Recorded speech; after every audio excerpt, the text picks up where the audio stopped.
Hola licenciados, ¿qué tal? Muy buenas tardes, esperando que se encuentren de la mejor manera. Y pues bienvenidos a esta unidad 1, en el cual vamos a estar hablando un poquito sobre el aspecto de la psicología, ¿no? Humanista y existencial, que es un punto bastante importante para que nosotros vayamos canalizando y cómo es que nosotros vayamos definiendo lo que se refiere a la psicología en general, ¿no? Que esa sería la primera unidad.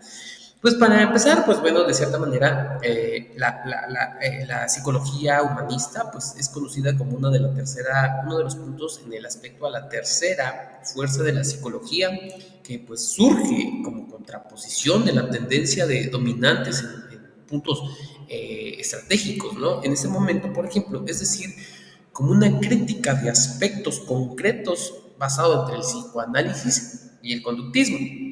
Entonces, para comprender todo este surgimiento del enfoque es muy importante poder canalizar y que de cierta manera recordar históricamente el psicoanálisis, que de cierta manera es reconocido como la primera fuerza de la psicología. Y hasta eso fue creado más o menos como entre 1904, donde va adquiriendo mucha fuerza durante toda esta parte de la importancia entre los procesos intrapsíquicos, ¿no?, del ser humano. Pues basado en eso entra la parte de la contraposición entre las ideas propuestas por Freud, ¿no? Por Sigmund Freud, que fue uno de los que surgió mucho este aspecto, y pues nace también el conductismo, donde va determinando cómo la segunda fuerza importante en el cual se incorpora dentro de la psicología, con Watson, ¿no? Entre 1868 a 1958, ¿no? Entonces, como principales representantes de su esfuerzo se orientó a la psicología, fuera reconocida más que nada como una disciplina, un soporte científico y como una rama de la filosofía. Entonces, de acuerdo, por ejemplo, a Kidman, en 1989, varios factores concluyeron para que en esto surgiera un enfoque humanista, pero este enfoque humanista fuera existencial. Al enfocarnos a este enfoque existencial, él lo toma como factores de crisis de valores que afrontaba en ese tiempo en el país de Europa, ¿no? Entonces aquí es donde generó esta controversia de empezar a cuestionar las diferentes efectividades del psicoanálisis, en donde pues aquí es donde empieza a tratarse diferentes tramas actuales refiriéndose, por ejemplo, a la Segunda Guerra Mundial, que es donde surgió muchas complicaciones, ¿no? Como consecuencias de la misma, hacia lo que influía hacia la filosofía existencial. Entonces, generaba inquietudes y cuestionamientos que surgían alrededor de la vida y la muerte y que basado en eso, pues, era un sistema que generaba mucha importancia. Entonces, al hablar un poco de la psicología, iba detallado ejes importantes entre lo que enfocaba entre los psicólogos norteamericanos y que de cierta manera existía una formación conductista.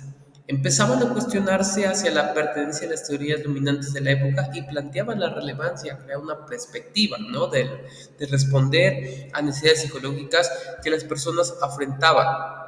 Entonces, existió dos movimientos muy importantes, el movimiento humanista clásico norteamericano y la orientación existencial europea. El movimiento humanista clásico, por ejemplo, se enfocaba en lo más importante, que era el desarrollo de las potencialidades de autorrealización.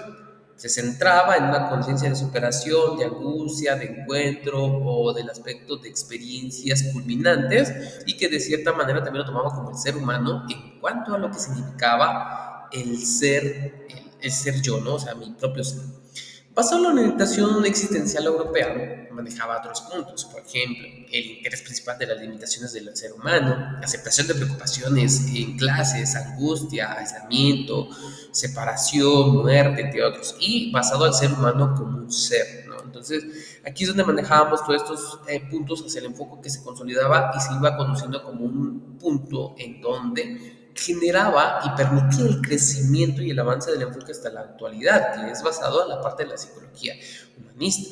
Basado en ese punto, pues nos enfocamos a las partes de los paradigmas sociales. Estos paradigmas de las ciencias sociales, según Vasco, existían tres estilos, en el cual utilizaba el método científico, el reduccionista, y basado en eso interpretábamos estos paradigmas en el cual generábamos un equilibrio hacia la perspectiva. Y la otra es la fenomenología, ¿no?, que entra en los tres paradigmas que les había comentado.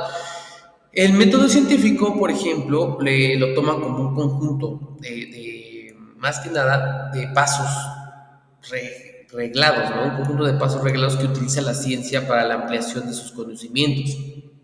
Ya, el reduccionismo lo toma como una corriente, un método basado en la asunción que el medio que nos rodea puede ser comprendido en términos de las propiedades de sus partes y constituyentes, en la misma naturaleza de la reducción que esto implica en el procedimiento, lo que es propio para resolver problemas científicos y que simplifican todo el problema en una descomposición por partes y que se lo hace más preciso, ¿no? Y pues ya llegando a la parte de la significación basado en el aspecto de la fenomenología, lo toma como una corriente epistemológica. Nacido dentro del ámbito filosófico del cambio del siglo, la fenomenología de Husserl planteaba la posibilidad de acceder, ¿no?, a la conciencia mediante una investigación directa y la descripción fiel libre de las teorías. Entonces, la descripción de los objetos de la experiencia era su dirección y componían una aplicación a la esfera de la acción por la existencia, donde fueron una descripción de experiencias, ¿no? Entonces, eso va enfocado hacia un aspecto del paradigma y ya más adelante igual vamos a hablar un poquito sobre el paradigma empírico, el paradigma histórico y el paradigma del criterio social, ¿no? Basado en eso, nos pasamos al tema siguiente, que es basado a la filosofía existencialista, base teórica del enfoque humanista existencial. El existencialismo lo caracterizaba como una ruptura de las corrientes filosóficas anteriores, o de lo que hemos platicado, pero basado en esto lo tomaba como un movimiento hacia sí mismo, basado en un fenómeno en el siglo XX, sobre el cual generaba aspectos comunes como la humanidad, misma, la muerte, la angustia, existencia, que era el centro del existencialismo, que era la contemplación y exploración del ser humano y que probablemente de la existencia entendida como el tiempo comprendido entre el nacimiento y la muerte. Entonces, valía la pena determinar a conocer quiénes fueron los personajes antes mencionados, ¿no? En este punto, por ejemplo, enfocado hacia los autores que aportaron a la psicología, está Soren Kierkegaard era más que nada uno de los puntos en donde permanecía hacia un orden. Entonces, Kierkegaard estaba en contra de esa verdad objetiva y pues decía que los seres humanos somos sujetos y esto implica tener una opinión sobre nosotros mismos y de esa manera pues podíamos modificar o transformar nuestra forma de ser y de ahí la relevancia del subjetivismo, ¿no? Por Kierkegaard,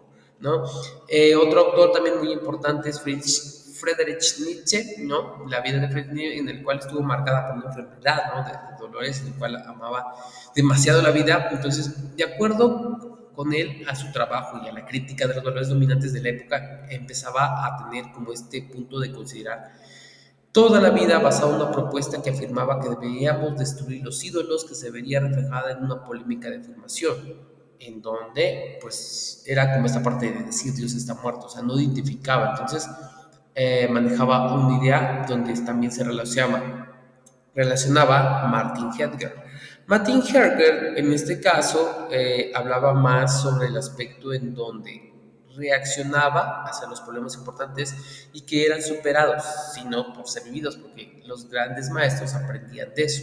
Con relación a lo que planteaba el espíritu de travesía por tres momentos, el primero denominado como el del camello, que se caracteriza por cargar el peso en la espalda; el segundo, el del león, que es rebelde y rechaza el peso del momento anterior, y en este punto se enfrentaba a los de deberías; el tercer momento en el que es un niño, se va enfrentando a un novedoso de la inocencia, en lo que permite abrirse a la novedad y reventarse a volver a sí mismo, ¿no?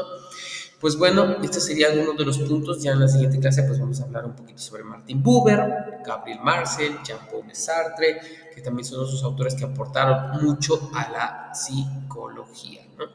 Pues bueno, esto sería por todo el día de hoy, mis queridos licenciados. Les agradezco mucho, cuídense mucho y nos vemos en la próxima unidad.